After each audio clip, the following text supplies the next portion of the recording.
Welcome. Y'all tuned in to another edition of Homage Speaks. Let's jump right to it. It's game four of the NBA Finals. Y'all know what time it is. It's time. As my main man, Champ MC, would say, the death of the king. It's time.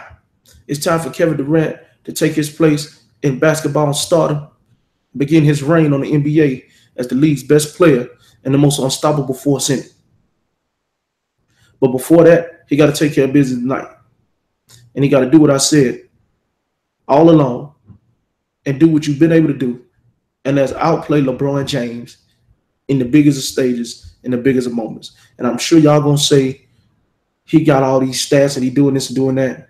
That must be the LeBron fans, because the basketball fans, they see it. No disrespect to LeBron James and what he's out there able to do on the court. If anything, for me, this series shows how great he really is. He is playing phenomenal basketball, which has also showed me why Golden State had to go get Kevin Durant to begin with, because if LeBron James was playing at this level against that team without Kevin Durant, nobody would be saying shit, because LeBron and the Cavaliers would be smacking Golden State because they still have no answer for him defensively. But now they got an answer for him when he's on defense. Harrison Barnes wasn't it. Harrison Barnes had 65 points in an entire series. KD got 38 in a game. But I got a news flash for all y'all, man. He's just doing what he always do. But let's get back to the game. Game 3 was one of the best playoff games that I've seen in a long time. I mean, it was great. You had miraculous shot making.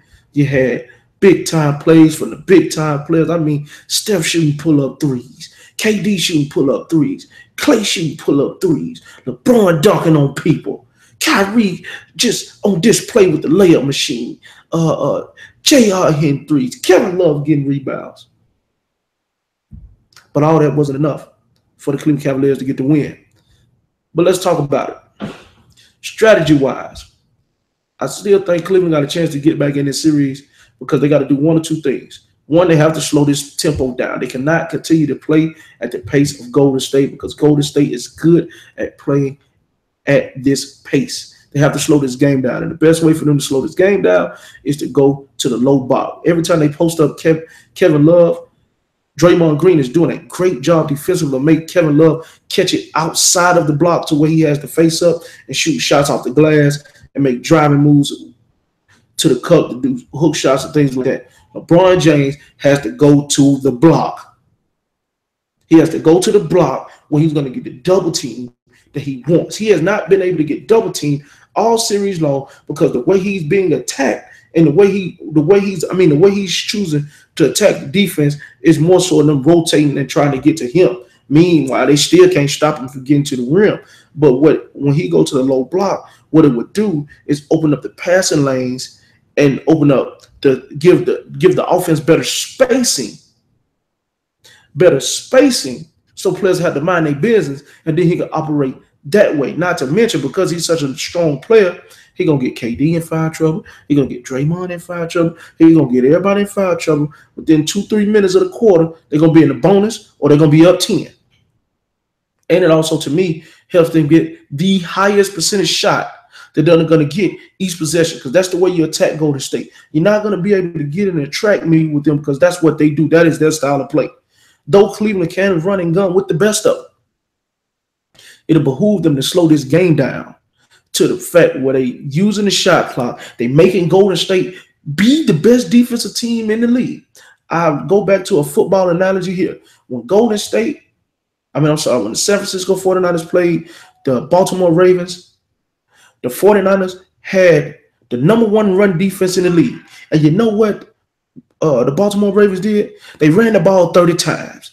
And 29 times it got stopped. But on play 30, they got 12 yards on third down, who put them in field goal range, what led to the field goal that won the game. If Golden State's the best defensive team, do you make them be the best defensive team? By running solid offense, getting the best quality shots that you can, and you got to live with that result. Because if you start getting in the track meet with Golden State, you ain't gonna make it. Gonna lose that. That's like getting in a foot race with Usain Bolt. You ain't gonna win.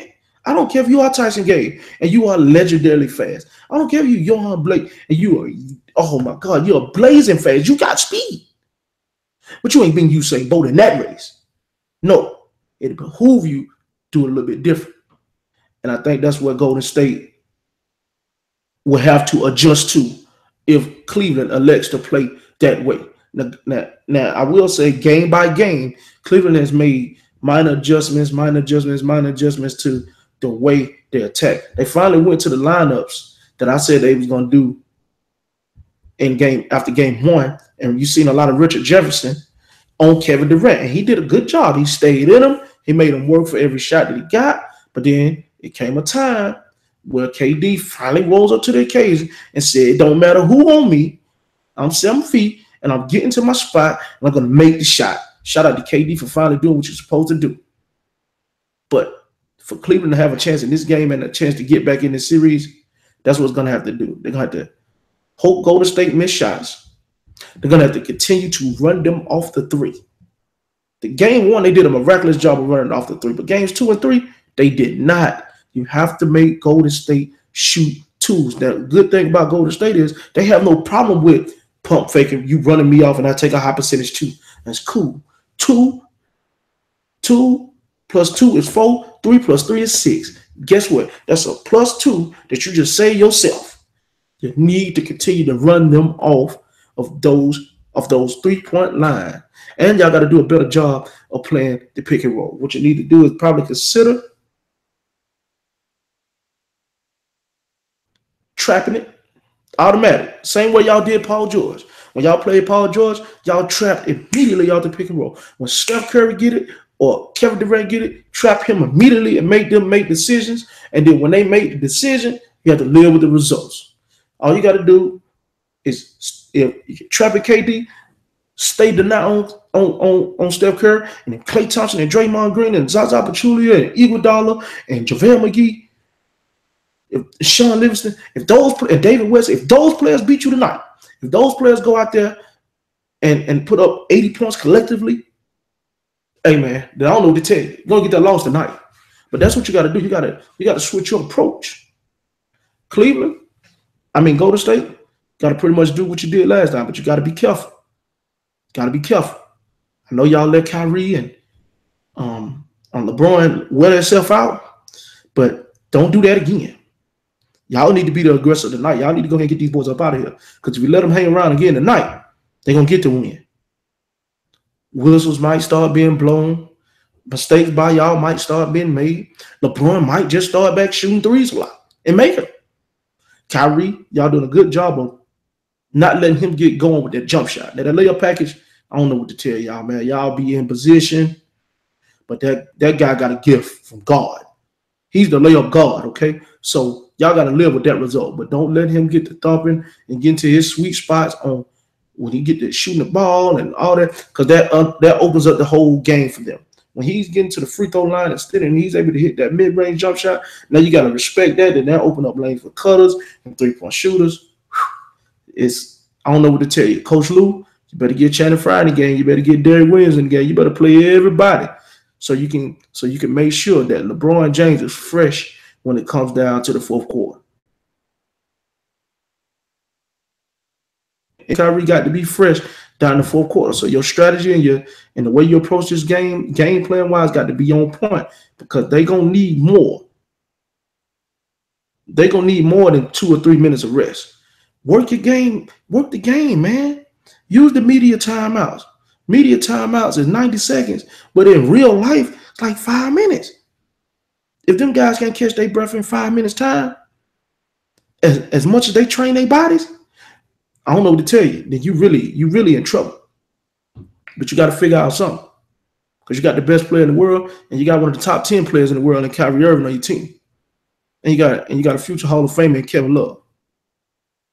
Y'all can get this done, but y'all got to work damn hard to get it done.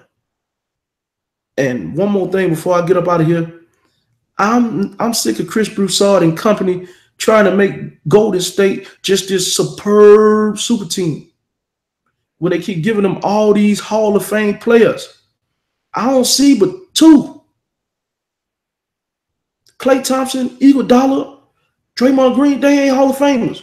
Steph Curry, 2-time MVP. I don't know what 2-time MVP, not a Hall of Famer. And KD, we already know. Future Hall of Famer. Everybody else is pretty good. But meanwhile, LeBron got 3. He got 3 Hall of Famers. Kevin Love going to the Hall of Fame. Y'all better remember what he was doing over there in Minnesota. He put up a lot of numbers. Now he a champion? Psh, bro, all he got to do is just keep on coasting. And that 18 and 10 he averaged, going to take him right on in there. He might not be first ballot, but he'll be there. Deron Williams, you got Deron. We got these players, Kyle Korver, J.R. Smith.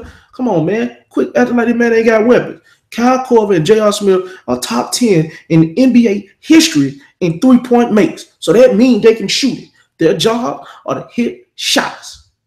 Tonight, y'all need to hit 10 shots. You hit 10 shots, you got a great chance to win this game.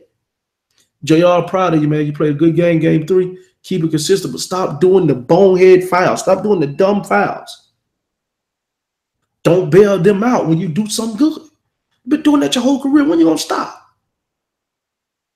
But I'm pulling for you, Cleveland. I'm pulling for you. LeBron, I'm pulling for you. Just because you need it. You need it.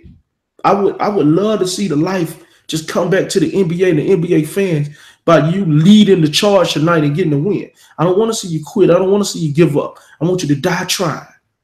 That's when you're going to get the respect that you really, really, really, really want from the people who don't believe in you and your ability.